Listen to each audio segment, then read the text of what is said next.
Hello everyone, welcome to my channel Glimpse of Education. আজি আমি discuss কৰিম class 10 ত্ৰিভুজ চেপ্টাৰটোৰ এটা বহুত ইম্পৰ্টেণ্ট থিওৰাম 6.5.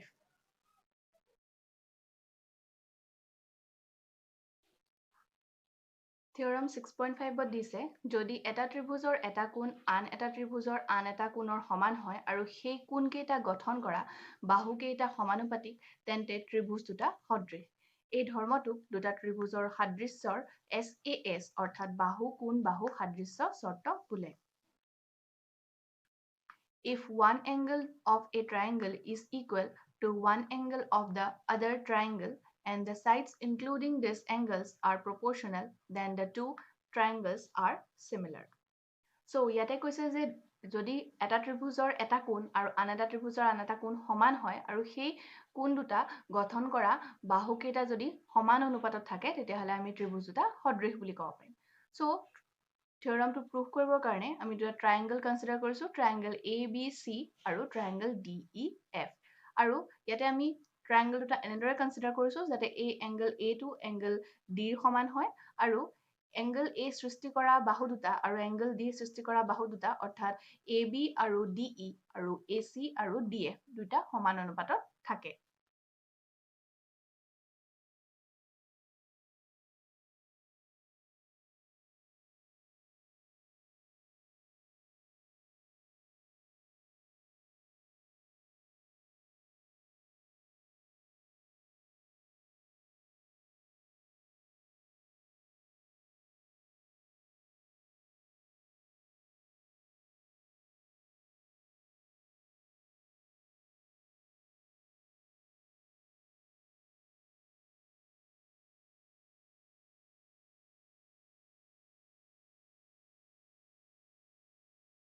So ইয়াতে আমি লিখিছো ABC আৰু DEF দুটা ত্ৰিভুজ লোৱা হ'ল যাতে angle A is equal to angle D আৰু AB divided by DE is equal to AC divided by DF.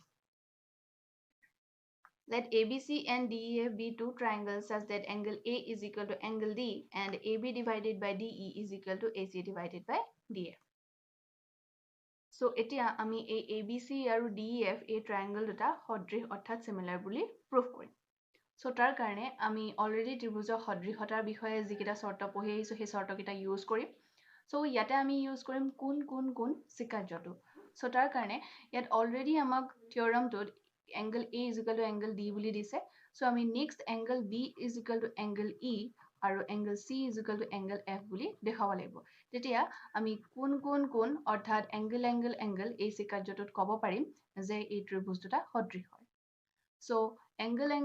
এই স্বীকাৰ্যটোৰ বিষয়ে মই অলৰেডি এটা ভিডিঅ' ডিছকাছ কৰিছো। So আপোনালোকে যদি ভিডিঅ'টো চোৱা নাই তেন্তে মই তাৰ লিংক ডেছক্ৰিপশ্যন বক্সত দি দিম, নহ'লে ওপৰত থকা এই আই বাটনত ক্লিক কৰিলে আপুনি ভিডিঅ'টো চাব পাৰিব। So নেক্সট ষ্টেপত আমি কি কৰিম যে এই DE আৰু DF এই দুটা বাহু দুটা পইণ্ট ল'ম P and Q যাতে এই DP লেংথটো এই AB লেংথৰ ইকুৱেল হয় আৰু এই DQ লেংথটো এই AC লেংথৰ ইকুৱেল হয়।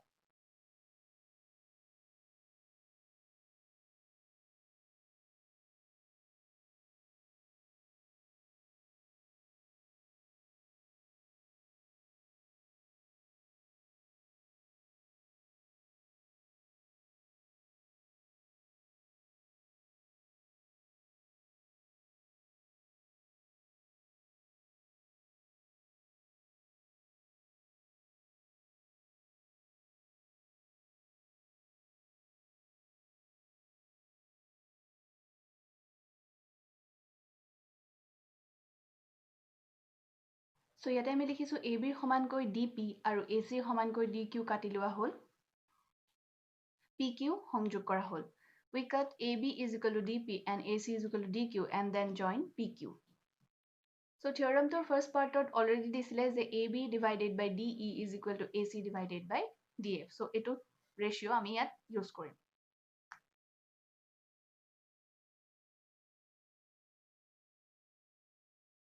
So DP আৰু DQ অংকন কৰোঁতে আমি AB আৰু AC সমানকৈ অংকন কৰিছিলো, সেইকাৰণে আমি AB আৰু AC ঠাইত ক্ৰমে DP আৰু DQ বুলি লিখিব পাৰিম।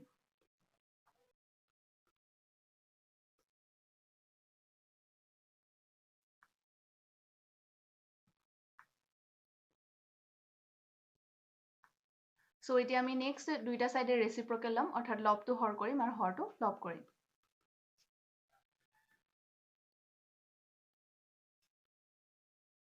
next আমি দুইটা সাইডৰ পৰা 1 মাইনাস কৰিম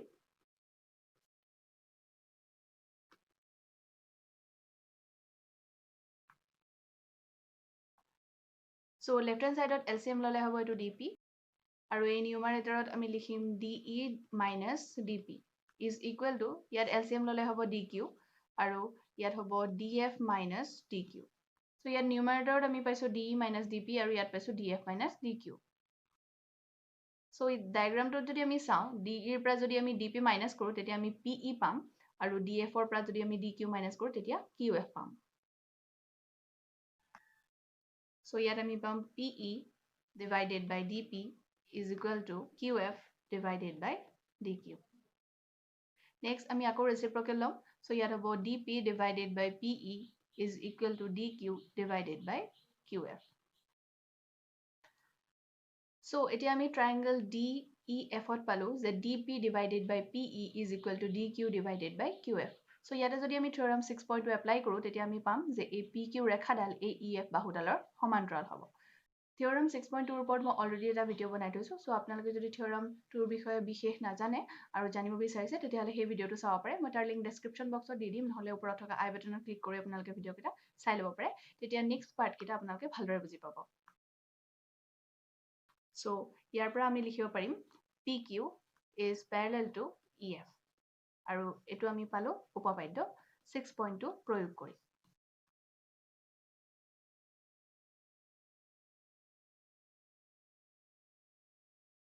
so এতিয়া এই pq ৰেখাডাল এই ef বাহুডালৰ সমান্তৰাল হোৱাৰ বাবে আমি লিখিব পাৰিম যে এই কোণ p2 কোণ e ৰ সমান আৰু কোণ q2 কোণ f ৰ সমান কাৰণ কোণ p আৰু কোণ e অনুৰূপ কোণ ঠিক তেনেদৰে কোণ q আৰু f2 অনুৰূপ কোণ অৰ্থাৎ corresponding angle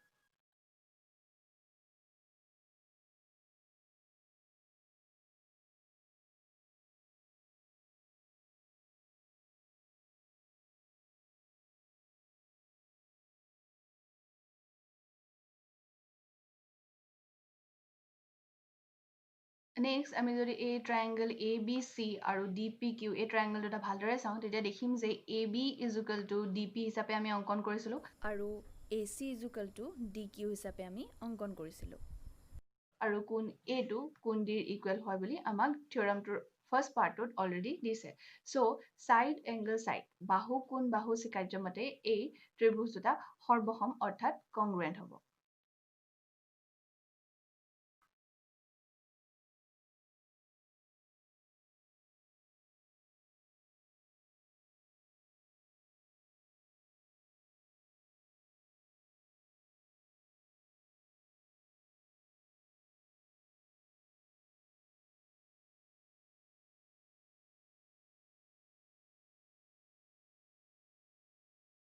এটাকে ত্ৰিভুজ ABC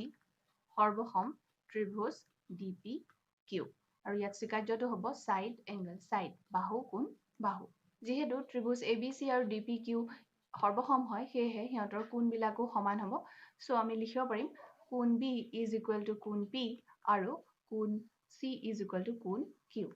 by CPCT সো এতিয়া আমি পালো কোণ B টো কোণ P ৰ ইকুৱেল হয় আৰু অলপ আগতে আমি প্ৰুফ কৰিছিলো কোণ P টো কোণ E ৰ ইকুৱেল হয় সো আমি লিখিব পাৰিম কোণ B টো কোণ P ৰ ইকুৱেল আৰু কোণ P টো কোণ E ৰ ইকুৱেল ঠিক তেনেদৰে ইয়াত আমি পালো কোণ C টো কোণ Q ৰ ইকুৱেল আৰু ইয়াৰ অলপ আগতে আমি প্ৰুফ কৰিছিলো কোণ Q টো কোণ F ৰ ইকুৱেল সো ইয়াত আমি লিখিব পাৰিম is equal to F so ইয়াৰ পৰা আমি পাম কোণ B টো কোণ E ৰ ইকুৱেল হ'ব therefore angle B is equal to angle E আৰু আমি পাম কোণ C টো কোণ F ৰ ইকুৱেল হ'ব that is angle C is equal to angle F so আমি কি পালো যে angle A to angle D ৰ ইকুৱেল বুলি আমাক অলৰেডি দিছিলে আমি প্ৰুফ কৰিলো angle B to angle E ৰ ইকুৱেল হয় আৰু angle C to angle F ৰ ইকুৱেল হয় so দুইটা ত্ৰিভুজৰে অনুৰূপ কোণ বিলাক অৰ্থাৎ corresponding angle বিলাক ইকুৱেল হয় so angle এই সিকাৰ্যটোত আমি ক'ব পাৰিম যে এই triangle দুটা সদৃশ অৰ্থাৎ similar হয় therefore triangle ABC is similar to the triangle DEF so সিকাৰ্যটো হ'ব angle angle কোন So theorem 6.5 পৰা আমি শিকিলো যে এটা ত্ৰিভুজৰ যদি এটা কোণ আন এটা ত্ৰিভুজৰ আন এটা কোণৰ যদি সমান হয় আৰু দুইটা কোণ সৃষ্টি কৰা বাহুকেইটা যদি সমান অনুপাতত থাকে তেনেহলে ত্ৰিভুজ দুটা সদৃশ হ'ব আৰু এই সদৃশতাৰ স্বীকাৰ্যটো বা চৰ্তটো আমি SAS অৰ্থাৎ বাহু কোণ বাহু চৰ্ত বুলি কওঁ আৰু এটো এপ্লাই কৰি পেলাই আমি যিকোনো দুটা ত্ৰিভুজক সদৃশ বুলি দেখুৱাব পাৰিম Thank you for watching the video. আপোনালোকে যদি ভিডিওটো চাই ভাল পালে আৰু ভিডিওটো যদি আপোনালোকৰ কাৰণে অলপমানো হেল্পফুল হ'ল তেতিয়াহলে আশা কৰোঁ আপোনালোকে ভিডিওটো লাইক এণ্ড শ্বেয়াৰ কৰিব আৰু ভিডিওটো যদি আপোনালোকে কিবা ধৰণৰ প্ৰবলেম পাইছে তেতিয়াহলে আশা কৰোঁ আপোনালোকে কমেন্ট কৰি জনাব Thank you.